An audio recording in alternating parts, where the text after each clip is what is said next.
投资惨赔超想哭，财富自由全是梦。找租客嘛，不缴租金什么的，要把他们赶走，也要花一笔钱把他们赶走，就一直在倒扣。本来要现金流，泡土石流了。证券其实已经算是比较偏稳定的东西，买了之后呢，啪，疫情来了，全部垮掉，头期款呢就这么被我滚到不见了，未来财富关键字，反指标也跟风投资。台湾的 AI 相关概念股很多，最大赢家2家。各位观众，笔记，给我打开了。千万别来！你们两个就算买也不能说，好，对，因为你们只要一说了，你知道隔天大家抛股抛了。跟传统一样，太恐怖。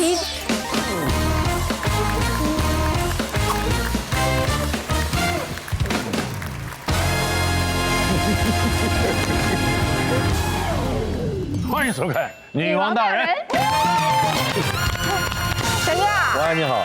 我可以跟你借一点钱吗？3万就好。 3万，手都这么紧啊，3万都跟我借， 3万美金。快100万了，你疯了？你借那么多干嘛？好啦，你不要说小妹我有好康都自己暗杠哦。哦，好，我偷偷跟你说，偷偷讲。我最近认识了一个投资经理人，他有帮很多上市公司的老板操盘，听说赚到盆满钵满了。巴小玉，你醒醒！你醒醒啊，巴小玉，那肯定有问题的。你有问题。今天呢，我们就邀请到4位曾经在投资市场上生死搏杀过的来宾，听听他们的血泪经验，你就知道光靠投资发大财是很不容易的。来，不够，周年庆再送2位，还有理财专家，买4送2，来帮大家来投资破解一下这个投资的一些这个迷思，掌握一下2025年下半年的投资趋势，好不好？先欢迎我们的艺人来宾。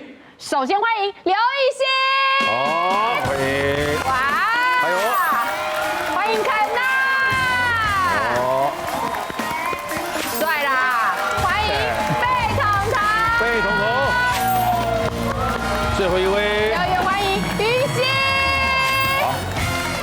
赞啦，云溪是有生死搏杀过的经验，还有2位专家送给你的买4送2房产专家徐嘉欣，欢迎。嘉欣，还有，再欢迎财经专家卢艳丽，欢迎。老朋友啦，欢迎艳丽姐，好，来请坐，欢迎大家。大阵仗啊，哇，这阵仗好久没那么热闹了。对啊你就知道我们今年有赚一点预算进来，怎么直接说出来？唱这么长的耶！而且特别强调是说有在投资市场里面生死搏杀过的经对验。哎呀，大风大浪，真的是啊。云溪，你有生死搏杀？当然，我不知道其他人的故事怎么样，但我觉得我应该会是里面算是失利比较多的那方面的人哦。失利。失利。今天请到2个专家，一个是分别从房产跟财经的角度，是2个的这个经验都相当的丰富。艳丽姐大家都很熟。对呀，不用质疑了啦。已经超过30年的经验了。怎么把我年纪都讲出来了？你出道的早啊，出道的早，大概8岁。徐嘉欣呢，她的这种从事房地产也超过10年了，对不对啊？我这样讲就比较好一点。对，我没有说20年哦。谢谢啊。好，但是我们这边呢，从你们的角度来看一下，他们的投资理财的管道经验领域，或许不是你们所那么熟悉的，但也有耳闻嘛，对吧？不过刚刚是开场白了，你自己本人，对于投资理财这4个字，你积极吗？积极嘛，没有概念，很好。所以我不做有风险的投资。好，那就看看你们都做了些什么。如果说要这样好不好？如果叫做血泪交织的投资历史啊，回想起来1到5分，最惨是5分，你有几分？最惨是5分，请举手。3分。哇，有5分。哇，几分？4。刘奕欣，你那么少，那么没有血泪，那你是不是来做通告了？我是来跟大家说，怎么汲取教育教训之后，你可以放眼未来，可以做更好的投资。而且就是可以看得更稳健，是吧？对，因为我算是从小投资运都很好的人。从小多小？我从大学毕业第1年我就买房子。哇，太厉害了吧！好强，赚翻了。然后我一直都是就是我喜欢像巴玉说的，就是稳稳的，那就是买房地产嘛，因为你就有土有房子，你就会觉得很安心啊，有土司有财，有土司有财。那所以我就一直都在房地产界打滚。然后呢，就有一年，因为你知道台湾开始就有一点觉得说，哎呀，那个房子你知道太多间会开始要稍微要打一下了。那时候觉得说，哎，好像贷款的趴数没有这么多，对，所以那时候就往海外走。那海外那时候就投了10年，大概11年前我就去投了柬埔寨。哎呦，那时候柬埔寨是可以投资房产的地方。那因为我们大家想的就是，你知道黄土一片，应该什么很荒凉都没有开发嘛。那我们也确实用那个 Google Map 看，以前就是黄土一片，但开发之快。我们那时候去哦，我过去看的时候，有间什么日本桥、中国大陆捐的那个4线、5线、6线大道，所有的国家都有很多国家名称的基础建设，因为每个国家都捐钱。然后台湾那时候大概有4家、5家的银行全部进去。那我们想说，我们这种人就是可能就是不是那么的敏锐，但是银行应该是精算跟敏锐度最高的，那跟着银行家走应该就准没有问题。那我们就跟着就是进场去买了房子，然后买了房子之后呢，没多久，第一个就是我买的那个边缘，因为蛋黄区已经很满，所以我们就买在蛋黄跟蛋白区的边边，已经买在边上了，但是离蛋黄区还算 OK。买着买着，哎，几年后突然间旁边海埔新生地弄出来的，有点像台北市到三重，是你过一个小小的桥，你就到了一个很漂亮的那个岛。哇，那边的每一个房子都跟饭店一样，超漂亮。那就显得我原本买的好像就旧了一点，设备就没这么好。但是我买的算早啊，那时候美金才11万，就一个房子才11万，300多万，330万。多大？大概20平，快20平，然后2房。那社区都有游泳池啊，健身房。有这么多人需要那种套房、大套房这种。大套房，因为那边就是很多银行家去，那等于是那个国家政要对外商，而且都是公司，所以租金应该算是很稳定。但为什么说惨痛呢？就是因为你知道盖了更新的房子，然后再加上没几年之后 COVID 来了嘛，COVID 来了，你有没有发现各国都有点自身难保，就是他们各国的经济不好，然后天灾人祸一大堆，所以每一个国家都觉得啊，我要把钱撤回来放在我自己的国家里面。抽银根了，抽银根。那还记得刚刚那边那个桥是日本捐，那个路是大陆捐的，然后什么建设是新加坡去的。当大家抽银根之后，就没有人进去了。哇，对，那他的工作需求就会少一点，你就放着等啊，就放着等。但现在就是脱手。还放着，因为脱手不了啊，所以就放着啊，脱手不了就放着。他应该也回本了。但后来我觉得就是你从经验里面去求生存，然后你要知道就是为什么我说1%，因为当时我的学习成本是11万美金，等于300万，我学习到这个宝贵的经验。我后面又知道我要在海外买房子的时候，我应该要看什么。所以去年呢，我就在杜拜买了房子。这时候我就知道了。有 PO 一个影片，对，在杜拜买去杜拜，对，因为杜拜你知道吗？它是酋长国，他们国家超有钱。它除了石油，那石油你知道天然的物资，那你知道美国有新能源，它可能就会上下，它就会被人家影响嘛。所以他们很聪明哦。他说我除了就是天然的资源之外，我又开发了金融圈，我又开发了观光，所以他就国家很强很 balance。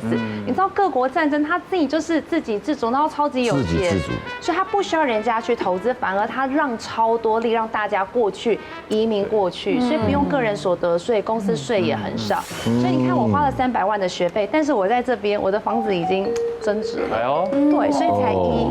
但如果我当年很早我就已经赚很多钱，我可能投资就是说不定我一次买10间。好在那时候你知道刚入行没多久，钱少，所以只买了1间。那个房产专家，你听到他说了没有？我觉得他运气很好哎。现在在海外的投资大概就是3个事情可能要特别注意。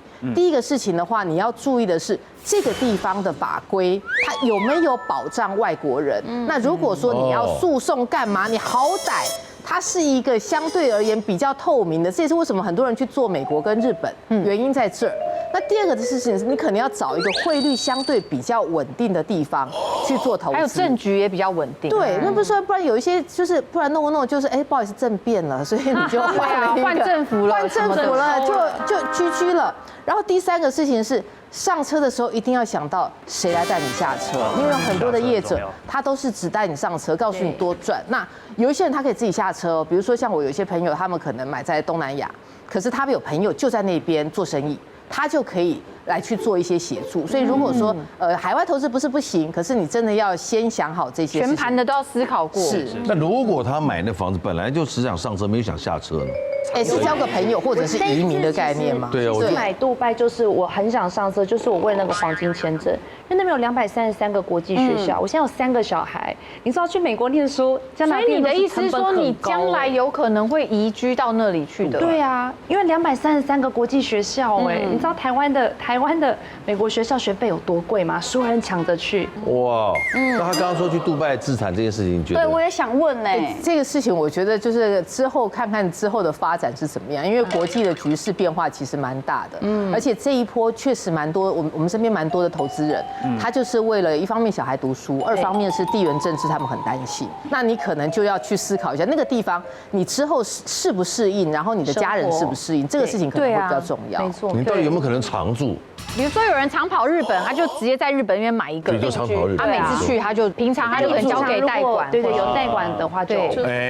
对，我没有住那边的时候，你可以租出去。对，那这样就好了。对，所以你的杜拜也是这样子吗？它的租金回报很高。真的，2000多万的房子，你知道台湾2000多万的房子租金，你能够租到3万已经是顶天了，对不对？就是你要装修。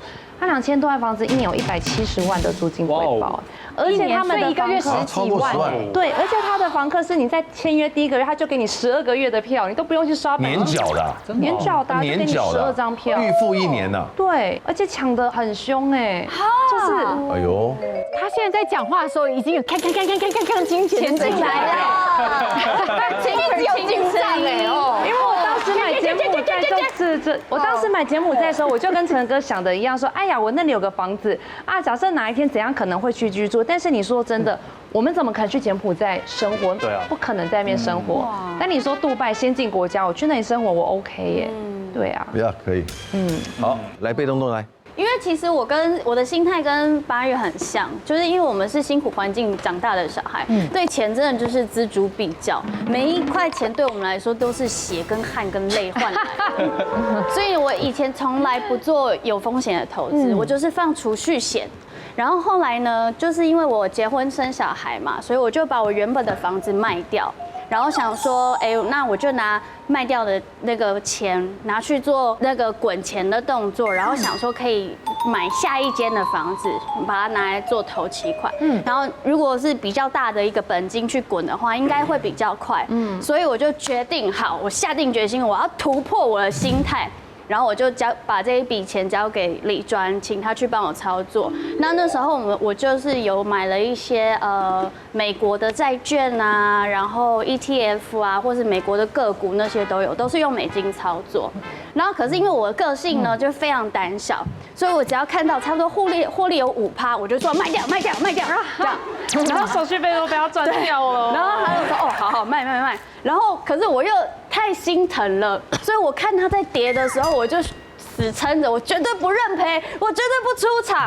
所以那个赔呢，你就会看到从5%、10%再慢慢往20%、30%那边掉过去。然后你知道我那个心真的是在滴血，我的钱就这么不见。然后到最后呢，我就是让我真的最心痛的就是我后来买了大概有2支吧，就是中国那边的债券。债券其实已经算是比较偏稳定的东西了。然后我买了之后呢，疫情来了，然后中国那边的东西就全部垮掉这样。然后我就是看到我那2支在20、30、50、60，我就真的不行。然后我的理专就一直劝我说，你要不要赶快认赔？我帮你去找其他的比较安全的东西，我们再慢慢把它赚回来。我说好吧，那我就是心一横就弄了。然后后来呢，我就是觉得我这样子做实在是我自己心脏受不了，我就决定好，那不然我就转成那个台股的 ETF 好了。我就买了那个最近买的那个929，听说929月配嘛，然后就会每个月0点零用钱这样，对，开心，然后买下去第1个月，不错0.2，然后前面大家就0.2，不错，然后买下去领了1个月0.2之后呢，下一个月它就砍成0.1，然后再下一个月它就砍成0.05，它就是对半这样砍，把你当反指标哦。对。我就突然觉得说什么我们就不要买就对了。对，我我只要喜欢这个就会遭殃。赞呐！哇塞，谁被你喜欢谁就会遭殃，他遭殃。离我远一点。爱你有3个爱你哦。你最近买什么？我去买看，赶快脱手。对，所以我就深刻觉得，可能是我命格呢不是那么适合投资。我原本想要拿来滚下一间房的头期款呢，就这么被我滚到不见了。我现在还在公婆家啃老，你知道吗？哎，我点评一下，我觉得我听了彤彤的故事之后，我觉得好荒谬哦。真的假的？荒谬点，关键很荒谬吗？不，第一件事情，彤彤你应该不到40岁吧？没有。哎，不到40岁居然都买那么稳健保守的产品，这件事错的。就是明明你这么年轻，你应该用时间复利，然后长期等待。就是说，它其实应该是要选像巴玉一样0050好市值型的 ETF， 或者是股票型的商品。他居然买的全部都是债券型或者是月配型的产品，基本上跟他这么年轻、这么可爱，希望呢长期赚波段财的这样子一个累积财富的一个这样子目标是完全不符合的。所以这是第一个荒谬的事情。所以他不够认识自己，以及呢，他根本不懂金融市场，他的金融知识其实是我们大部不及格的。分人都不懂啊。大部分都这样子啊。所以要学习呀。就好像我常做一个比喻嘛，你今天要结婚，嘉欣，你知道你老公叫什么名字吗？我知道。对，他很多人买基金，你问他说，我知道我买的是富兰克林，我说富兰克林是基金公司哦，你买的是富兰克林的什么？讲不出来。然后第二个，他选错市场，就是说，基本上以债券来说，债券其实时间拉长，不管是10年或20年，其实债券的总报酬率就是输股票型的商品。买 ETF 我觉得相对简单，是，其实市值型的 ETF 蛮多档的，就除了0050之外，像006208、00922等等都是市值型的 ETF。然后呢，根据回溯，台股呢就是0050还有其他的市值型 ETF， 过去10年年化报酬率10%哦。所以呢，其实我觉得对很多理财小白还有观众来说，如果你们真的不会挑标的的话，这种其实真的很适合大家。那老师，我问最后一个问题，就讲会不会漏吃完啊？以我现在的情况，该怎么办？对我现在美超为-66%，然后另外一支马拉松控股-49%。这个东西，因为我真的太心痛了，我真的没有办法认赔杀出，我说服不了我自己。但是这个状况已经维持了大概几年了，快疫情到现在1年2年之类的这样。我给彤彤的建议就是认错，意思就是说，赶快你选错标的，那你就认错啊，你就认赔啊，再去找一个更好的标的，下一个男人会更好嘛，对不对？天哪，这真的很像遇到渣男哎！遇到渣男，付了8年的青春就跟这人在一起，我要跟他分手，我不甘心哎，不甘心，不甘心，那你要再浪费8年的生命、跟岁月、跟青春。可是我那8年好分手，也对，你可能认错可能是一个不错的决定。真的哦。来，肯娜，你呢？你的血泪经验是什么？好，好，哇，我真的，因为这个还在，现在这个其实还在我手上一个房子。那我有去上《穷爸爸富爸爸》的这个课程，然后有认识到一些共同的思维逻辑的人。好，那我们就开始想要做他的事情，他就是相信用房子做现金流这样，那就是怎么样去试算买一间房子，然后贷款每一个月要还贷款，我们还可以多一点点钱，就只为了做一个正现金流。我们的目标就只是现金流，就这样子。对，那当然房子可能增值啊什么之后再说。那我们就是通常要做在台北很难，真的太难，因为房价，然后我买好几千万，我怎么租都不可能是正现金流。那有一天运气很好，就林森北那边就遇到有一个可以做 ，location 很不错。那时候对我们来说，林森北不错，附近还有那个什么中山国小、中山国中什么的。那我们的方式是 ，OK 买一个老公寓，然后我们就进去装修，分间出来，因为一间老公寓我可能买2000万，可是我可能租2万、3万不到。可是我如果装修完用那种 IKEA 的那种小家具，IKEA 的家具、IKEA 的小房间这样，我一个房间可以租到1万8。然后用租金来算抵贷款，还有赚这样。对。包租公美梦破灭，全都因为这件事。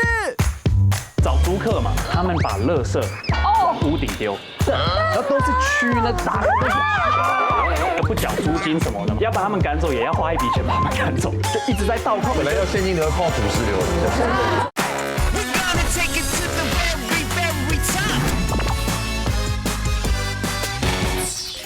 用租金来算抵贷款，还有赚这样。对，就是这样算，然后还有利息啊，什么都是。那我们也会拨一部分，因为我们进去装修，其实要跟楼下的邻居，他们都要同意，我们才可以动工。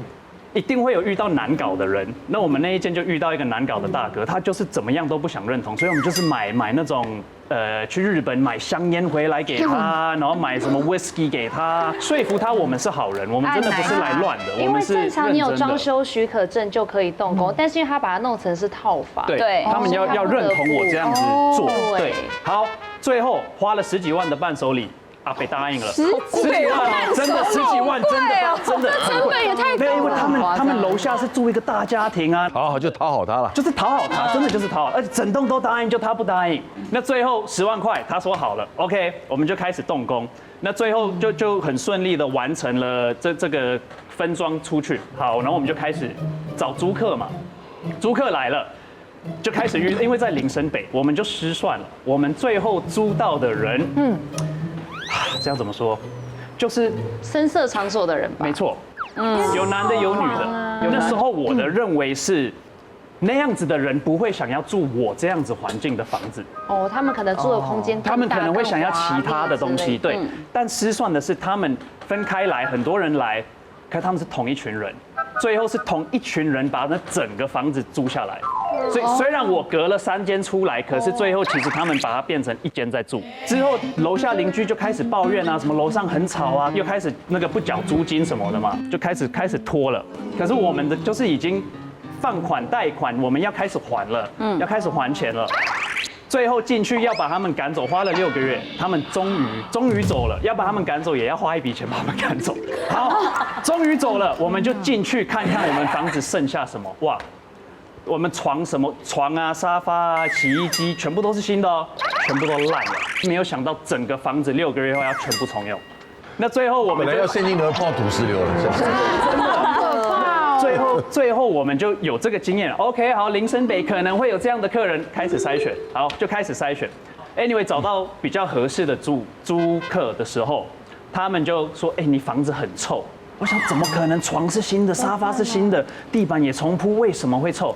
进去找都不知道。他也退租，我也闻到味道，也很不好意思，押金什么全部给他，然后就一直在倒扣。忙一场。后来看到很夸张哦，屋顶有那种水积的那种感觉，对，有死动物。我打开，他们把垃圾往屋顶丢，他们把垃圾往屋顶丢，真的，然后都是蛆呢，打开都是蛆，真的很恶心。恶心哦，是哇，对，好没良心哦，真的超级没良心，真的，哇，所以然后现在。遇到这个问题，然后我们房子也不能卖，因为现在卖掉有新的那个法律，什么前面1年就是45%、38%这样子，你要5年以后，就是所以这个房子就是一直留。可是这个房子在谁的名下呢？你们是一起买的？那一间房子，因为我们有一个朋友，他名下是还没有财产首购，所以他首购就是那个利率什么都比较好。对，那我们也会看，因为每个人贷款条件都不太一样，所以就是看需求是什么，然后就是这样子去用。我觉得他这个比你还惨呢。有超惨的，你也是遇人不淑，真的。重点我们就只是要现金流，可是这一进去，然后几百万被套牢，然后哇，那个压力什么全部划不来，真的。我先讲几件事哈，就是说第一件事情是朋友们之间常常会合伙，因为房地产现在价格很高，真的，所以大家就会一起合伙。那我们常见的一个纠纷就是，比如说3个朋友或4个朋友合伙完之后呢，就再也不是朋友了。对，那几个事情是。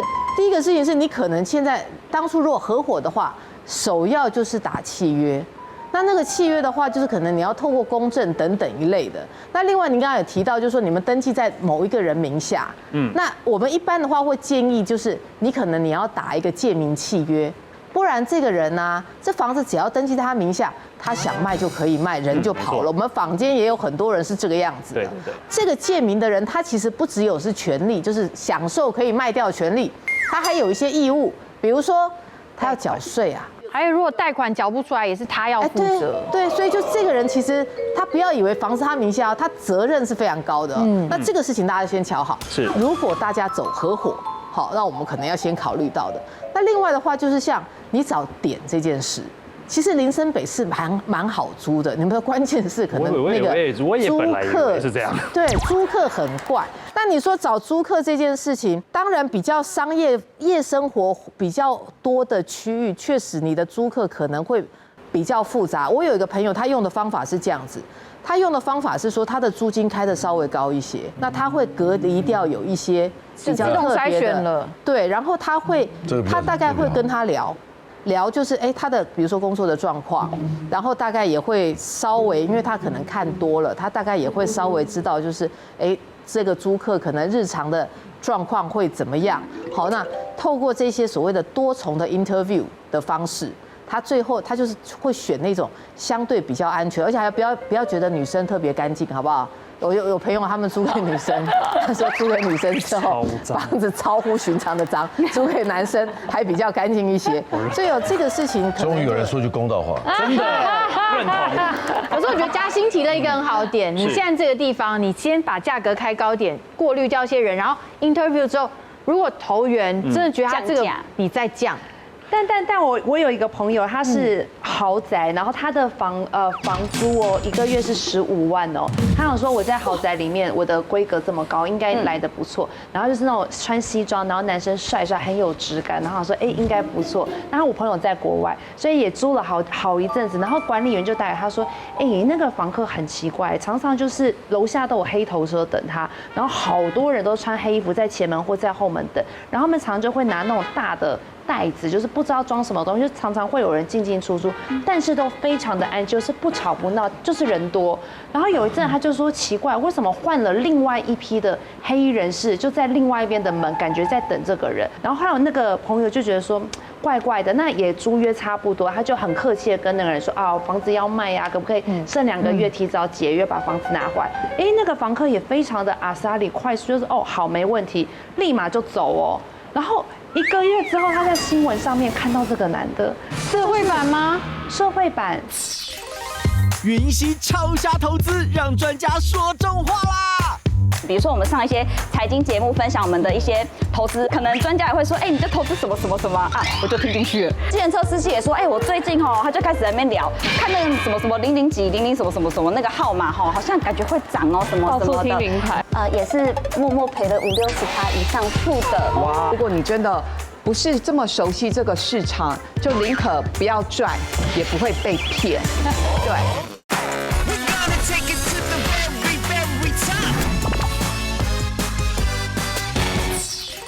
然后1个月之后，他在新闻上面看到这个男的，社会版吗？社会版就是洗钱啊之类，就是一个集团的。那因为他们所得很高，所以他们也需要一个保全很高的高级豪宅，因为要保护他的安全。因为后来他就是出问题，有黑衣人士在堵他。你讲的确实是因为现在有一些高级住宅，他买了之后，但是就是屋主不住。那他就会遇到有一些特殊的产业的人，那他可能比如说像洗钱的、赌博电玩的、挖矿的，对，挖矿的，他就会在里面。可是这件事情呢，我们就是终归回归到一件事情，对于房东端来说，他比较在意的是租客要准时拿到钱，然后不要破坏屋况，然后你说干干净净，有一些我知道有一些人会希望就是这个租客可以提供一些，比如说良民证，或者是说在叫做那个对你就业的，对你现在的在职证明，类似像这样子，在职证明这种在职证明是在职证明，通常你大的公司的在职证明，或是大的公司的名片等等，我甚至于还有朋友，他会上网去干什么事呢？把这人的名字去查一下。司法院，台湾的司法院判决书超好看的，你只要 key 入这个名字，你就可以看到这个人以前干了什么了。只要他不要是什么张大民、李大华这一种，蔡吉阿民，那可以要求这个租客翻拍他的存折的那个就是明细吗？这是合法吗？这件事情所谓的叫做合法不合法，民事之间你只要双方同意就可以了。你可以看他每个月有没有固定的薪水入账，这个我觉得这也是一个保障。对，那或者是说你可以透过像现在有包租代管。的一个业种哈，那这个业种嗯他们可能可以处理一些后续的事情，会比较轻松一些。云溪姐，你是里面唯一5分的，对，哎呦，接下来呢，就是一个善良的女子，然后她呢走在诈骗金字塔尖端，并且很容易相信人的一个5分的故事。好，既然前面故事很长，对不对？我就长话短说。我呢，为什么说走在金字塔尖端呢？因为一刚开始呢，像大学那时候，就是被那个什么解除分期付款我不知道，啊，你不知道？你没有解除解除啊？这个不是一直很有名吗？解除分期付款的诈骗啊，我不知道。哦，有听过什么？真的吗？你们不知道？继续说分期哦，并不是每个人那么都了解。对，比如说我今天去上网买东西，我可能刷了信用卡，或是我付了款之后呢，那个店家打电话来跟我说，啊，那个某某某小姐，不好意思，我们那个系统因为出了故障，所以呢，你现在必须要到怎么样去 ATM 干嘛，按一些号码，因为我们要解除你的分期付款，要不然呢，你可能每个月都被扣多少钱这样。好，然后呢，我就按照他的指示哦，我那时候哦，演技真的精湛。因为他那时候打电话给我说，你先去你附近最近的超商，然后他就说你去 ATM 里面给我按了一些号码、数字什么什么的，然后再按3次确认。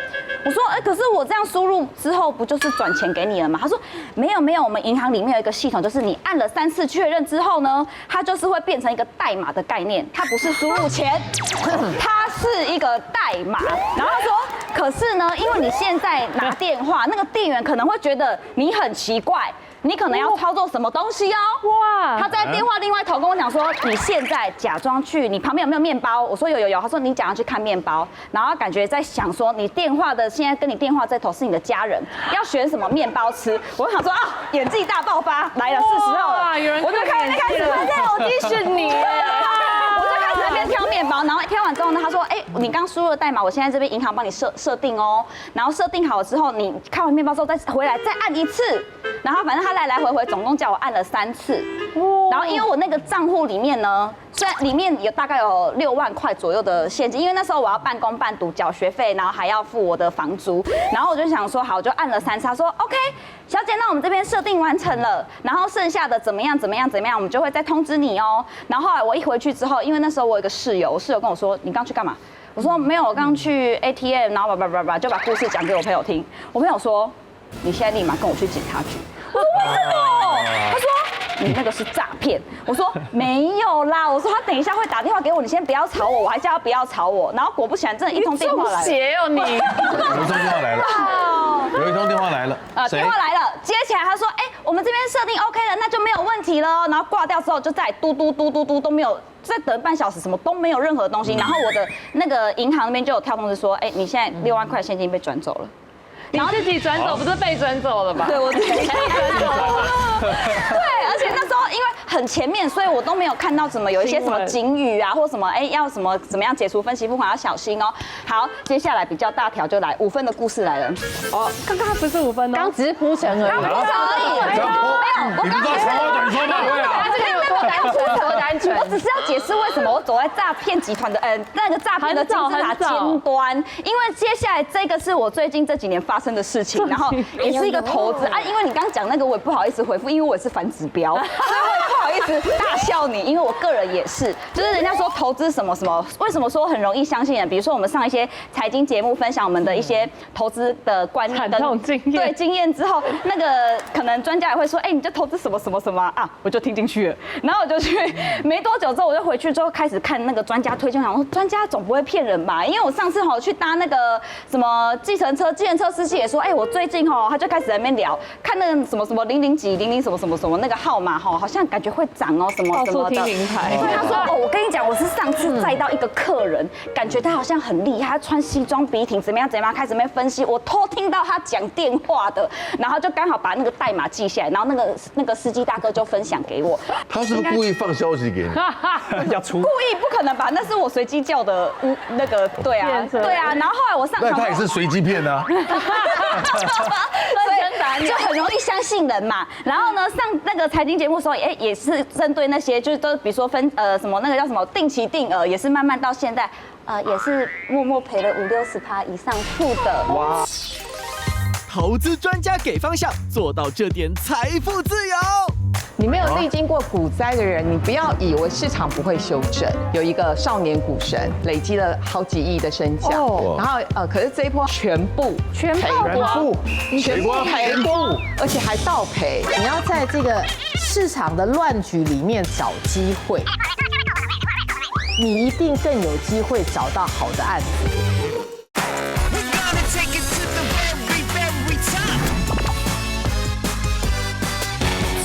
定期定额也是慢慢到现在，也是默默赔了50-60%以上负的。哇！然后呢，最近一次就是真的很想要。发大财，真的很想，有点太贪了啦。然后就听信一个根本一点都不认识，可能网络上就他们都会有一个什么，之前有一个很有名的一个程式，什么叫 Telegram， 我们就加那个 Telegram 里面，他会告诉你怎么操作一些可以让你赚大钱、获利超过可能50%以上的那种，获利超过那种，你会听起来就不妙，听起来就不妙。但是因为那时候我没有，听起来就不妙。我要解释，因为那时候我没有想太多的事，因为我身边真的有一个就是他真的朋友是真的有叫操盘手的那种职业，这算是一个有职业吧？对。但是我朋友他那个职业是他必须要有可能身上要有800万存款以上，他才会操作。所以那时候我一听到那种100-200万也可以操作，我就觉得我没有想太多，我就觉得我有我朋友也有这种，然后他只是当那个人，然后再帮大家有点像是集资的概念，我们就可以一起去操作，可能一个股票或什么什么之类。那时候他们就推荐一个港股。然后刚开始前期做都没有事情，然后他还会在我们的群组里面都会有学员说，哇，老师，我上一档跟着你，我怎么样获利，谢谢老师，谢谢老师，是灵验吧，灵验之类的。然后我就心里就想说 ，yes， 哇，我已经跟对了大老师，哎呀，对我跟对，我想说好。然后第一次、第二次都没有事，到第3次之后，老师就开始骂学员了，说，你知道因为你不听老师的话，这个操作让我们损失了多少？然后我那一次呢，第一次损失了50万。然后我说，然后你认为是那个人的问题？对，我就想说你一定是那个学员的问题。然后老师就私下跟我说，没关系，你这个50万我会补给你。我想说，哇，这个师人好好哦，带给我们赚钱。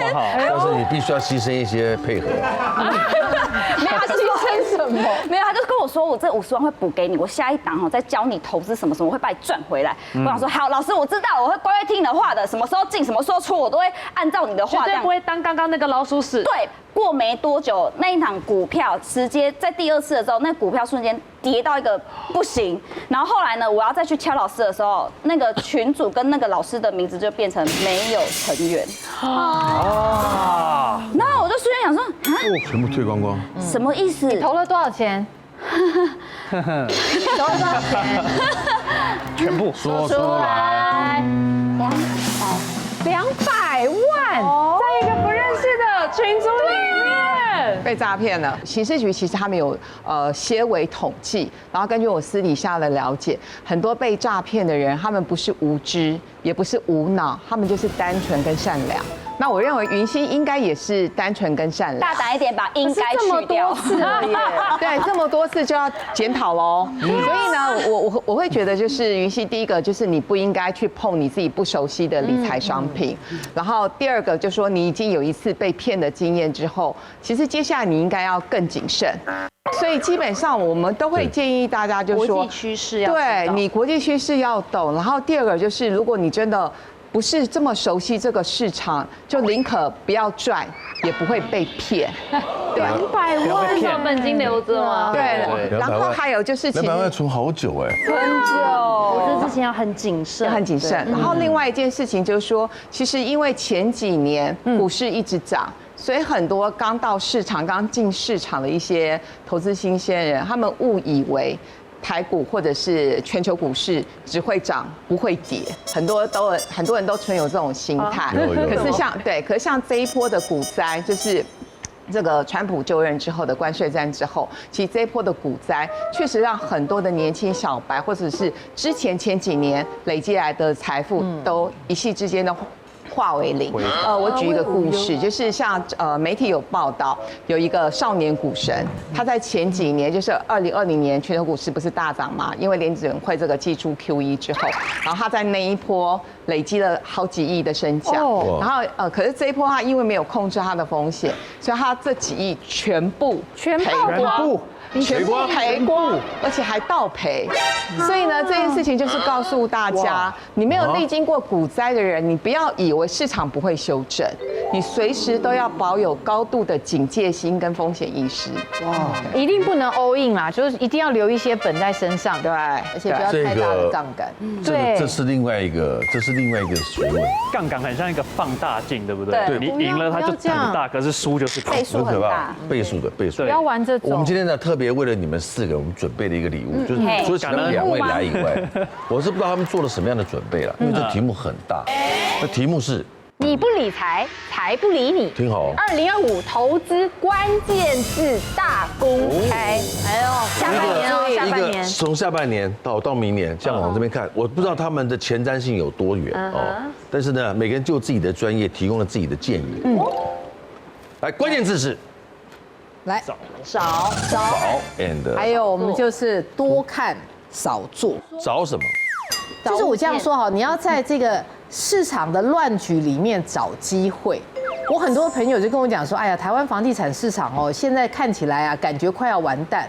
但是我们没有看那么悲观啊。有一个原因是因为哈，各位啊，其实，在我们过去的这段时间里面啊，盖了非常多的房子。那因为现在银行银根紧缩，有些人他交不出来。对。像我之前有一个朋友啊，他就跟我说，他宽限期的时候，他1个月付2万。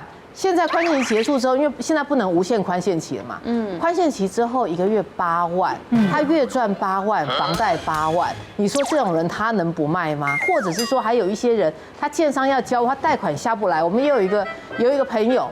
他 totally 从2020年到现在买了13间，他交不出来，那交不出来怎么办呢？要不推荐上，要不就拿出来卖。所以在这个时间点里头，大家是比起过去1-2年，你一定更有机会找到好的案子。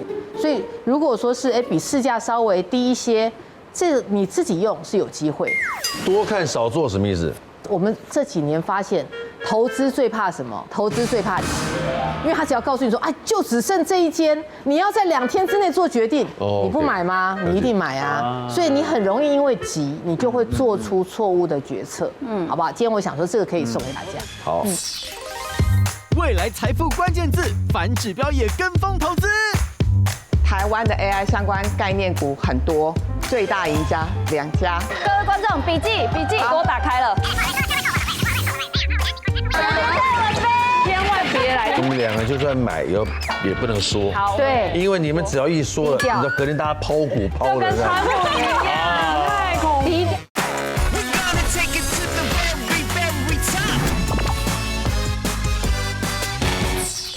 多看。财经专家燕丽姐，下半年的关键字是？我的关键字是 AI 跟川普。川普，你现在说的是那位教宗吗？我们先讲 AI 好了。市场上有些老师会认为说 AI 的应用已经泡沫化。那我个人认为，其实它才刚萌芽。我举例哦，像我去年买了一家 S 牌的手机，它号称是 AI 手机，那我就立刻买来用用嘛，就发现它最好用的就是即时翻译功能。但后来呢，立刻被我朋友打脸，他说：“燕丽，你不知道那个即时翻译功能其实 Google 就有了吗？软体就有了，不用软体就有了。”对，所以我要讲的是说，其实 AI 的功能还在不断的进步当中，我觉得它的产业还没有泡沫化。那简单来说，我认为台湾的 AI 相关概念股很多，最大赢家2家，关键字嘛，对不对？我们今天是关键字。各位观众，笔记给我打开了。代号2330台积电，代号2454联发科。因为呢，联发科现在布局6G 了。AI 的所有的车用手机，它是一统江湖，就是它会变成一个最大的赢家。那台积电更好理解了哈，台积电现在毛利率一直往上涨，那当然大家会有一些担心，什么美积电呐，或者是投资美国越多，然后毛利会往下掉。那毛利往下掉又怎么样？它 EPS 成长啊，所以呢，这2档股票我会比较建议大家就是如果你没有办法拿捏价位，零股的买啊，就是10股或者是1股这样慢慢买慢慢买，其实这也是一个很好的操作方式。然后川普更妙了，川普前一阵子就在他的 Twitter， 他就是发表了言论说，大家赶快去买股票哦，美股要大涨了。果然，他讲完之后没有多久，美股就大涨。然后台湾的分析师每一个都开始。我不敢讲干掉2个字啊，哈，每个分析师呢就决定都要加入川普投顾，怎么加入？就参加，就看他的 Twitter 就好了嘛，哈。那我要讲的是有几个会影响到台股的一个地方，会影响到台湾市场的一个地方。川普他喜欢汇率、利率都低，所以呢，确实这一阵子台币升的稍微多一点点，但是呢，我觉得。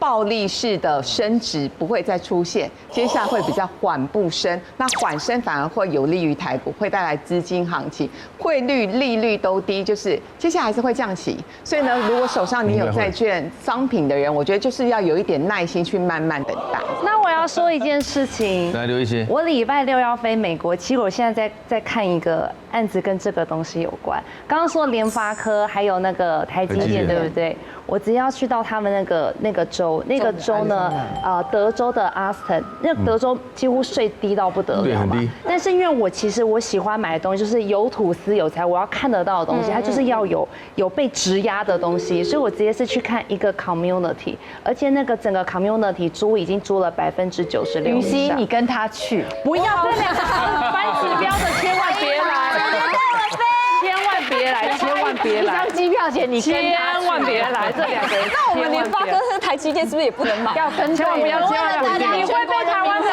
观众骂。我们就先不买了。贝龙龙跟云溪，你们2个就算买也不能说，好，对，因为你们只要一说了，你知道隔天大家抛股抛了，跟川普一样，太恐怖。低调，做什么事都低调。啊，谢谢我们2个专家的关键字分享。当我们踏入投资理财的世界里面呢，请记住，没有风险的高报酬，哇，这不是诈骗，获利50%，不是诈骗就是幻想。股神巴菲特有说过，哎呦，他说什么？他说 risk comes from not knowing what you are doing。哦，真的哎，真的什么意思啊？风险来自于你不知道自己在做什么，就像刚刚燕丽姐分享的啊，你都不知道你买了什么标的，那你怎么会赚钱呢？是不是？你要认识这个产品的本质啊，还有要了解你自己在市场可以承受的风险，你才能保护你在这个投资市场可以走得更长远。对，最后要提醒大家，投资理财有赚有赔。选择以前必先三思而后行，量力而为。详阅公开说明书，真的。最后这句话送给大家：要有足够的前瞻，才不会让你的投资变成你的负担，好不好？好，好不好？谢谢大家，女王大人，下次见 ，See you， 拜。谢谢肯娜，谢谢。